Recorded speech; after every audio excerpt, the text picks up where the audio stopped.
Hi, this is Jazz from Jazz Truck Driving School. Today we're doing the Class AZ inspection under the new MELT program, which was introduced recently, where we'll be doing Schedule 1, outside inspection, in-cab check, and the inside inspection, okay? And then we're going to be doing the uncoupling and coupling right after that, okay? So before anything else, what we're going to do is we'll chalk our wheels, which are already chalked, and we'll make sure our tractor trailer is on the level ground surface. Okay, we'll just make sure that the wheels are chalked. Okay.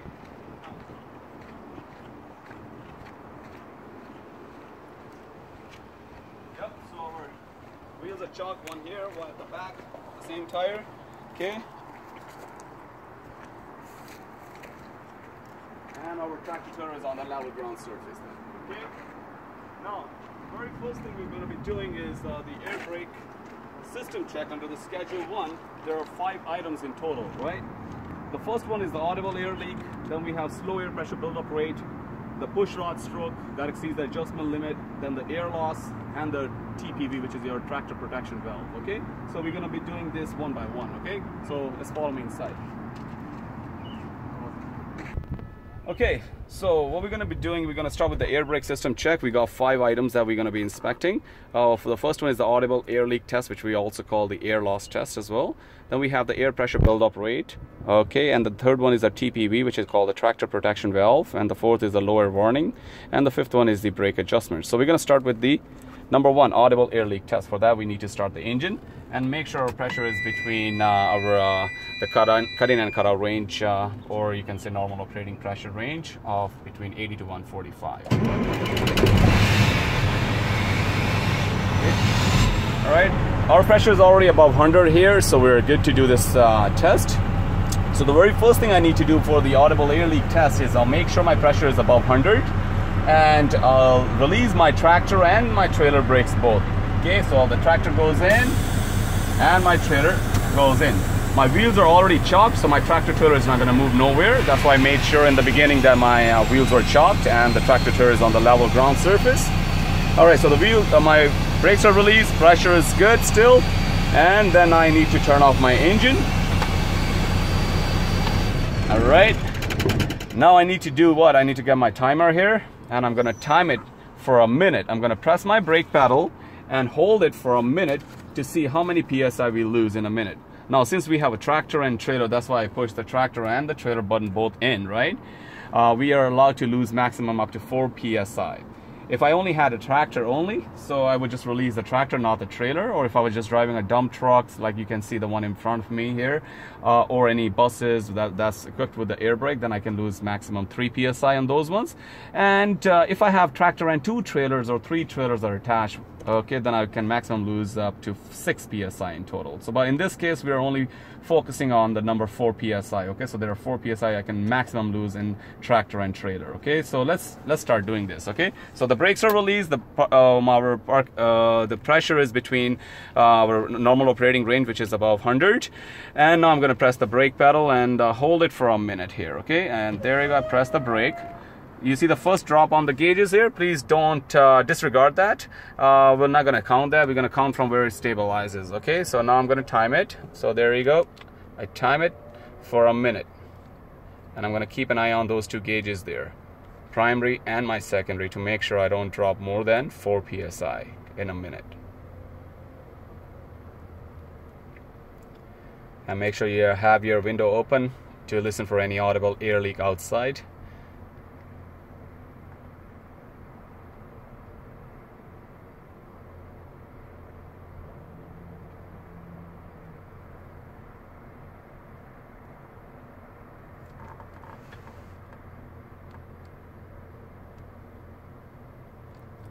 Seems like there is no drop yet, so we're doing good so far.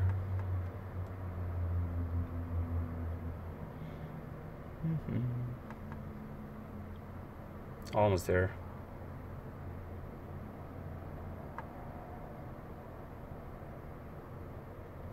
All right, so there we go. So it's been a minute right here, and I think I may have lost maybe half a psi if I'm just kind of guessing it right now. So yeah, so that's pretty good because I could maximum lose up to 4 psi, but I only lost half a psi, which is pretty good, and that passes my test. So under the schedule 1 for audible air leak test, what we're going to have to mention is the minor and the major defects on these ones. So under the your audible air leak test, the minor would be the audible air leak. That would be the minor. If you hear any air leak in a 1 minute from outside, just like an audible, right, then that's a minor defect. What will you do in this case is you have to describe the action, what you would do if there's a minor defect. What you need to say is I'll make a written report, okay, I'll notify my operator or the company or the boss or the supervisor, and you will continue to drive the vehicle because this is a minor defect, okay, until you get it fixed next time. Under the major defect, so under the audible air leak test, the major defect would be the air loss rate exceeds the prescribed limit, which in our case was a 4 psi, which we only lost half a psi, so we are good. But air loss that exceeds the 4 psi would be the major defect, and I'll make a written report, inform my boss, and we'll put the truck out of service. So that means we cannot take this truck on the road. Alright, so the second part we're doing is under the air brake system is the air pressure buildup rate. Now in the air pressure buildup rate, we need to check to see how long does it take for the air pressure to build up from certain psi to certain psi. So in this case, we're doing from 85 to 100 in less than 2 minutes. To do this one, you got to make sure your brakes are on, okay, from the previous step. Okay, now we're going to start the truck. I'm going to build the pressure above 100 psi, which is already there. Okay, I'm just going to start the engine.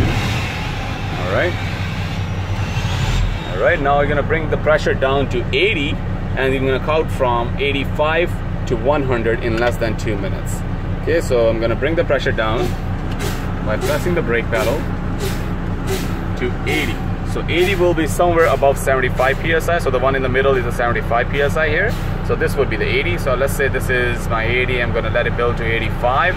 I'm going to assume this is my 85, and I start the timer, and I keep my RPM between 600 to 900, and we'll make sure that we reach 100 from 85 to 100 in less than 2 minutes.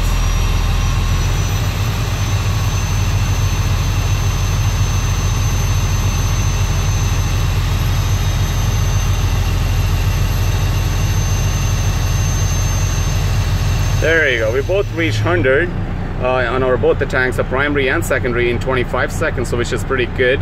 If it takes more than 2 minutes, then that would be the minor defect, because under the schedule 1, if you look at it, schedule 1 here, there's a slow air pressure buildup rate, so that comes under the minor defect. So what you will do as an action is you'll make a written report, you'll notify your operator, and you will continue to drive.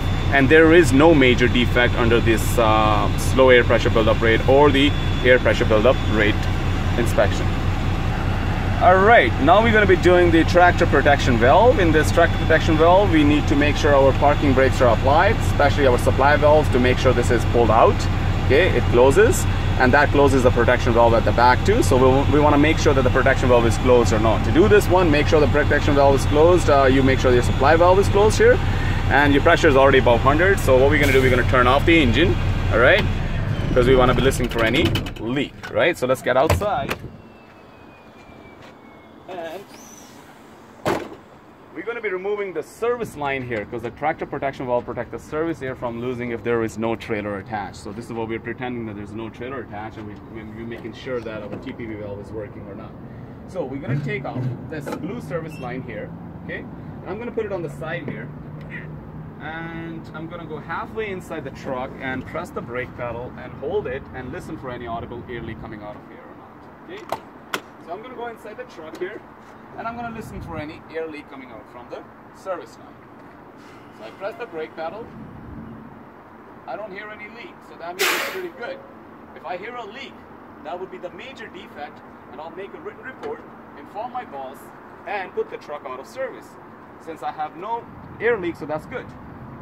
So under the schedule 1, the major defect would be if there's a leak coming out of the service line, that would be the major defect. You have to make a written report, inform your boss, and put the truck out of service. Ready? All right, so now what we're doing is the low air warning test now. So for that, we need to start the engine, okay? We got to make sure the pressure is still above 100. Yep, it is, right? You see that right there? Start the engine. Okay.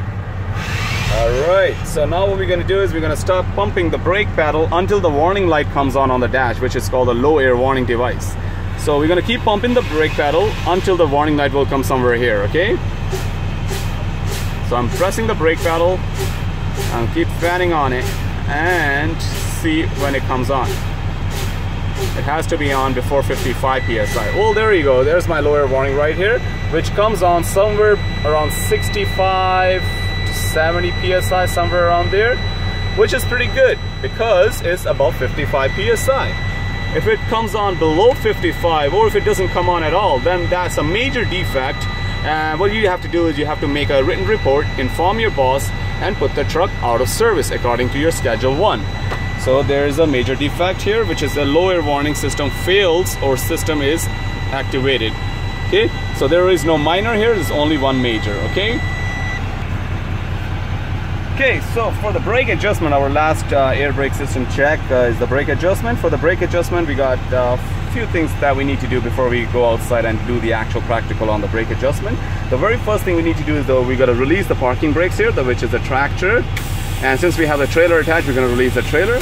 But if you only have the tractor and you don't have a trailer, then you only release the tractor brakes, okay? So, but in our case, we got tractor and trailer attached, so we're going to release both the brakes. And then we got to make sure our pressure stays between 90 to 100 psi. For the brake adjustment, guys, always make sure that your pressure is between 90 to 100. So I'll put it somewhere around 100 here, right? Because when I press the brake, my pressure will drop a little bit, so I'll just make it a little bit above 100. And I got to turn my steering wheel to the left because I'm checking my left front side. Okay, there we go. All right, so I got to make sure my pressure is still at 100, right? And then I turn off my truck right here. There you go. Now what I need to do is I need to have some tools with me.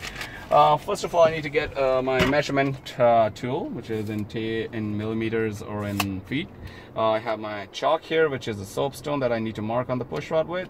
I got my measuring caliper here and my brake buddy, which we use 2x4 just to hold the brake pedal. All right, and I got my chart here, which tells me what size I have and what's the adjustable limit that I need to actually be in, right? All right, guys, let's step outside. And now what we're going to do is we're going to open the hood. And we're doing the front left side. Okay.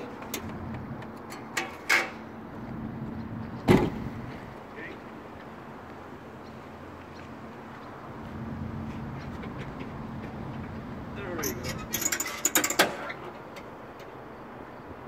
Okay, guys, so come on in here. All right, the very first thing I need to find is my chamber here. So this is my service brake chamber here, okay, which is always on our front axle. Okay, the very first thing I need to find out is the outside size, the size of the diaphragm inside, which is the outside diameter, right? So to do that, I have this tool here, which I'm going to stick it right in the middle here of the clamp here, which is outer ring, and I turn the anti-clockwise and try to make sure that I get the proper fitting on both sides. Okay, so let me just get this one tight a little bit. Seems like it was loose. All right, so there you go. It seems like now we got center to center on the both sides. So this is how it looks. And now I'm going to take this out. I'm going to put on measurement tape here and see what measurement does it show here. So we got somewhere around 6 3/4, or let me just double check it again.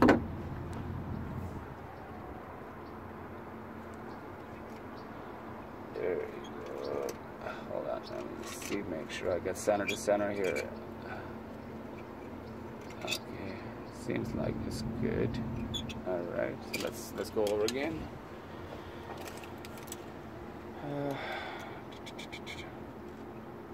Yeah, that looks pretty good. We are around 172 or 173 millimeters. Okay, so that means we're gonna have to check on the chart here. So we got 173 here. Do we have? Yeah, we got 172s here. So we got two of them here, 172. So which are size 20 and 20L. Now the L stands for long stroke chambers.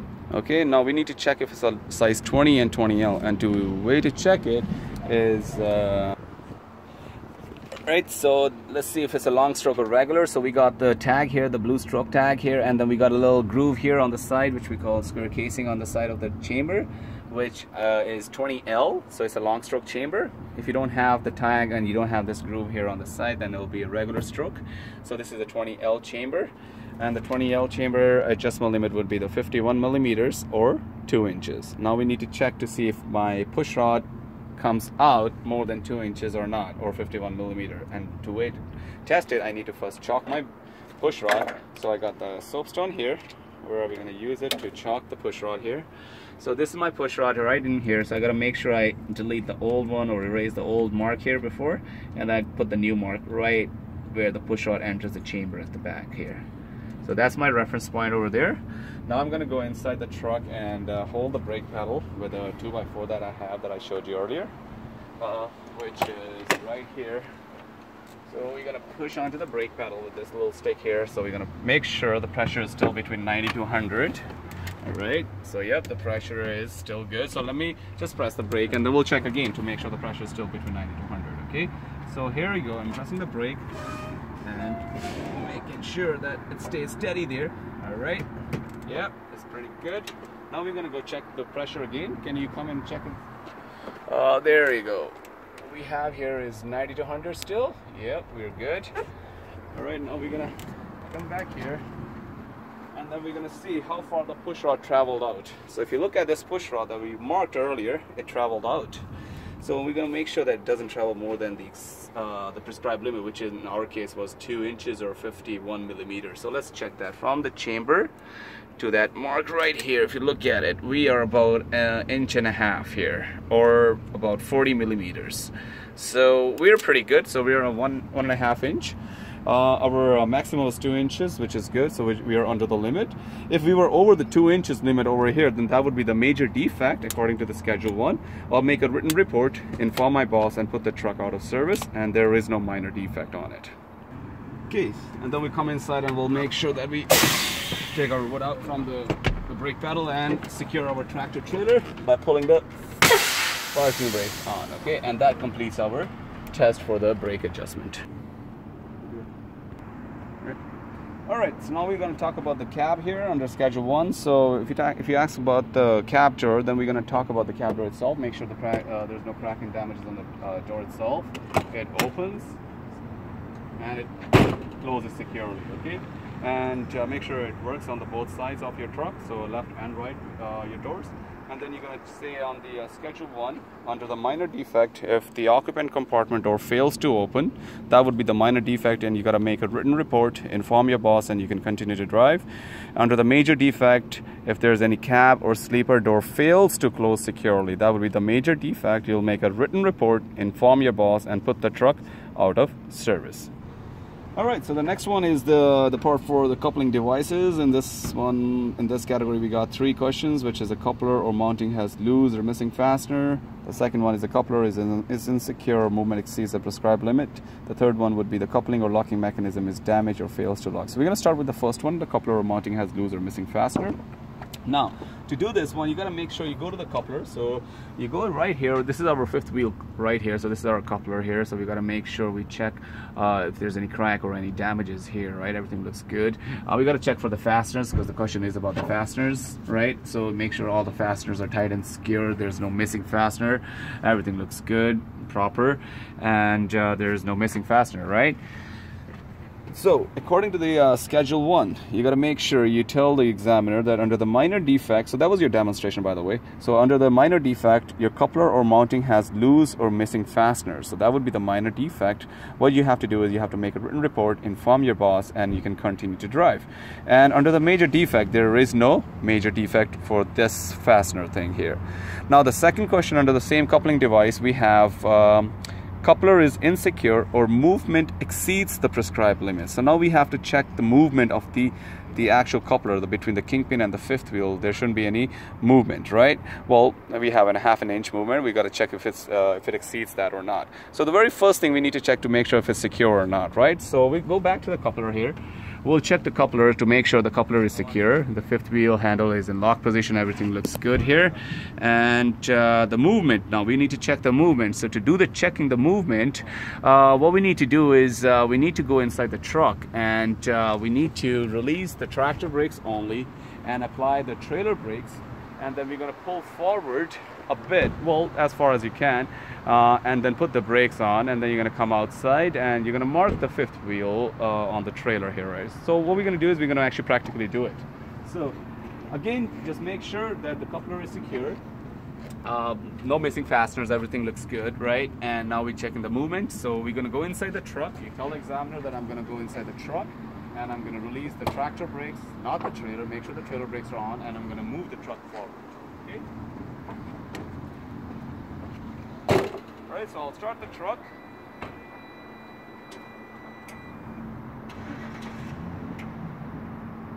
Straight up the wheels. We're going to release the tractor brakes only, and make sure the trailer brakes are applied. So we push the tractor in, make sure the trailer is on. Okay. We put on drive. Okay. Now we're going to try to go forward. Okay. And then make sure you put the brakes and put on neutral and put the brakes on. So to secure it. And then we step outside.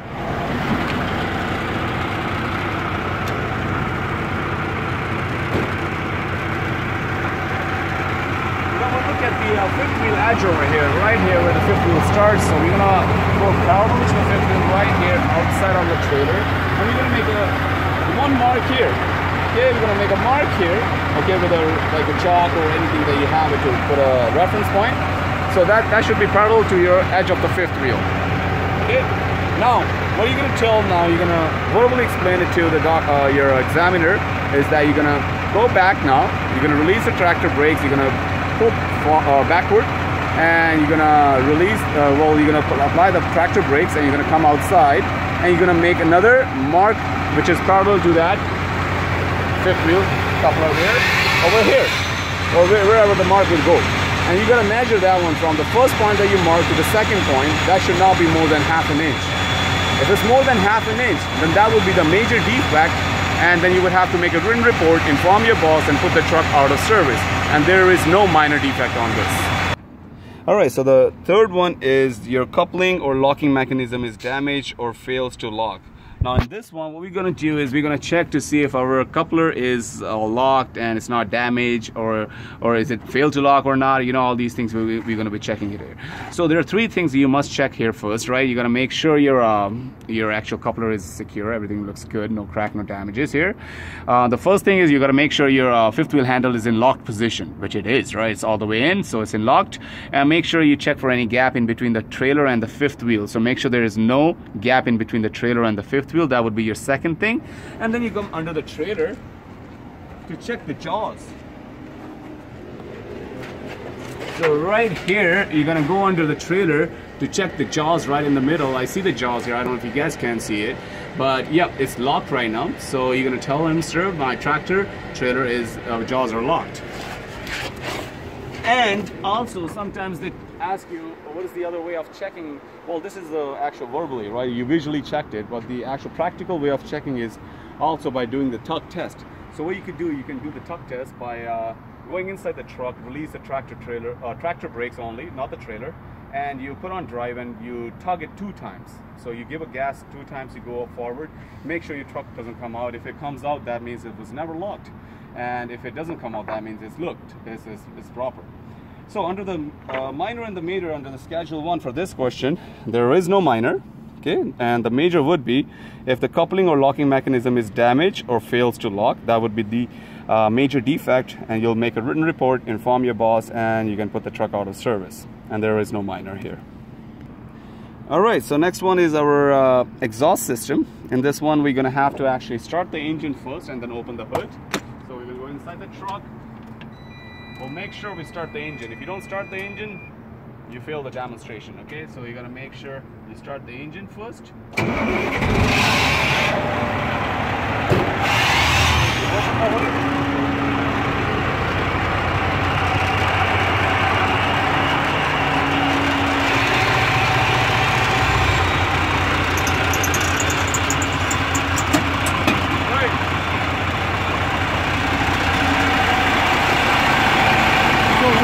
Checking is we'll be checking for any cracks, any damages here. any leaks coming out of here. Make sure the fasteners are tight and secure from the exhaust system here. Okay, all that stuff, we're checking it. You're going under the cab here, making sure the flex pipe, everything looks good, no crack, no damage, no leaks. All the fasteners are tight and secure. Come over here and try not to touch it because it will be too hot. Okay, so check the shield to make sure the shield is good in proper shape, no crack or damage, everything looks good, no exhaust leak, everything looks good. Now I need to shut off the truck so I can tell my examiner about the minor and the major.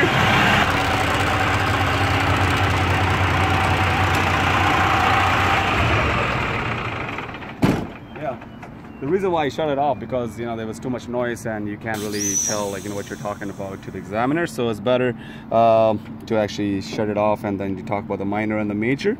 So under the exhaust system, if you look at the minor defect, there's exhaust leak here. Exhaust leak, so that's your minor exhaust leak. What you would do is you'll make a written report, inform your boss, and continue to drive the truck, okay, if there's an exhaust leak here, okay.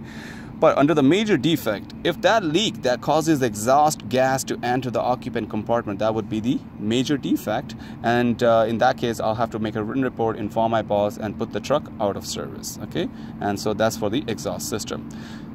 Alright, so since we already have our hood open, so we're going to do the frame and cargo body. So the frame and cargo body, make sure you open your hood if it's not open. Mine was already open because I did the exhaust system, so might as well just do it. So the frame starts from the front of the truck here. So this is my frame, no crack, no damage. All the fasteners are tight and secure. Make sure there's no crack, no damage. No crack, no damage here. Look under the tractor cap here, no crack, no damage. All the fasteners are tight and secure. Fifth wheel frame here, no crack, no damage here. All right, and then we go right here, which is a landing gear frame, no crack, no damage. The fasteners are tight and secure. Make sure it's tight and secure here. Then we check the boogie frame here on the trailer side. We'll check the trailer frame here, no crack, no damage, and it's tight and secure. And make sure the boogie pins are in lock position here. Okay, we got two here, two on the other side, so make sure they're locked. And for your cargo body here, make sure the cargo body, no crack, no damage. It's not shifted. It's not spreading here and there. It's on the good side here. And make sure under the trailer side, make sure there's no crack and damages, nothing falling apart here. Okay, so that's for your frame and cargo body. And under the minor defect for the frame and cargo body, you're looking for damaged frame or cargo body. So that's your minor. What you would do is you'll make a written report, inform your boss, and continue to drive. And under the major defect, you have the visibly shifted, cracked, collapsing, or sagging frame member. That would be the major defect. And you'll make a written report, inform your boss, and put the truck out of service. Alright, so the next one we have the fuel system here. So in this one we're going to be checking the fuel tanks, right? So we got two fuel tanks, one on the right and one on the left side. So we're going to be checking both. So first of all, we need to make sure the fuel tank is in good shape, no crack, no damage. Okay, make sure the fasteners are tight, your straps are tight and secure. Very important, make sure your cap is not missing, it's tight and secure. And very important underneath to make sure there's no leak coming underneath the fuel tank and there's no leak underneath the engine. Okay, and then you do the same thing on the other side of your truck, because there are two tanks that we have for the fuel system. Same thing here. My fuel tank, no crack, no damage, is tight and secure. The straps are tight and secure. The fasteners are tight and secure right here at the back. No missing cap here. The cap is tight and secure. No leak underneath the fuel tank, and there's no leak underneath the engine. Okay, and that would be your fuel system done. And then we have a minor and the major for that. If there's a minor, right, then that would be the missing fuel tank cap. That would be the minor defect. I'll make a written report, inform my boss, and continue to drive the truck. Under the major defect, if it's insecure fuel tank or dripping fuel leak, that would be the major defect. I'll make a written report, inform my boss, and put the truck out of service. Alright, so under the glass and mirrors, so we're going to be checking the glass and mirrors on all the sides here of the truck. So we got the glass here, no crack, no damage. Okay, everything looks good. The mirror looks good, clean, no crack, no damage. The brackets look good, no crack, no damage. It's tight and secure. The hood mirrors clean, no crack, no damage. The bracket looks tight and secure.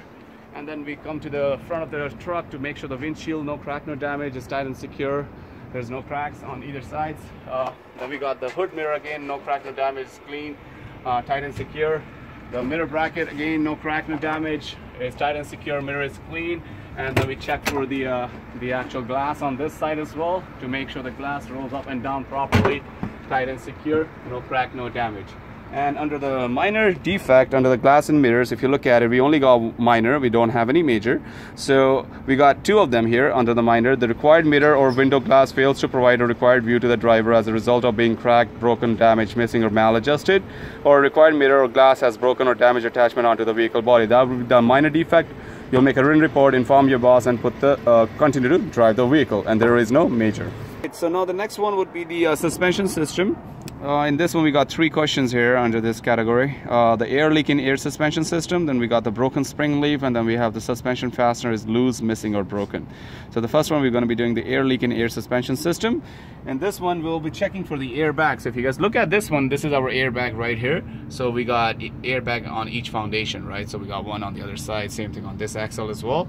So we have airbag here, so we're going to be checking for any leaks on the airbag. So airbag, no cuts, no damages here. It's well inflated. Okay, I don't hear any air leaks. It's mounted securely and it's tight and secure. That's all I'm checking for, the air leak in the suspension system here. And I'll go to the schedule 1 and I'll talk about the minor defect under the air leak suspension system. Would be the air leak in air suspension system will be the minor defect.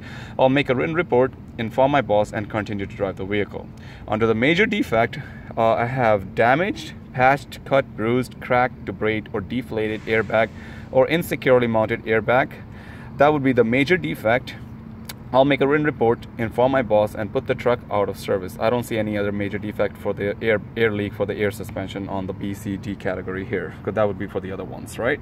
Now the second question would be a broken spring leaf. Now for the spring leaf, you have to check this leaf spring here. Okay, so make sure no crack, no damage on the spring leaf here. It's tight and secure. Okay, it's not shifted, it's not touching any inside component of the vehicles, which it's not. Everything looks good, tight and secure. There's no crack, no damages on them. And then we'll check for the minor and the major. So under the minor, if there's a broken spring leaf, then that would be the minor defect. I'll make a written report, inform my boss, and continue to drive the vehicle.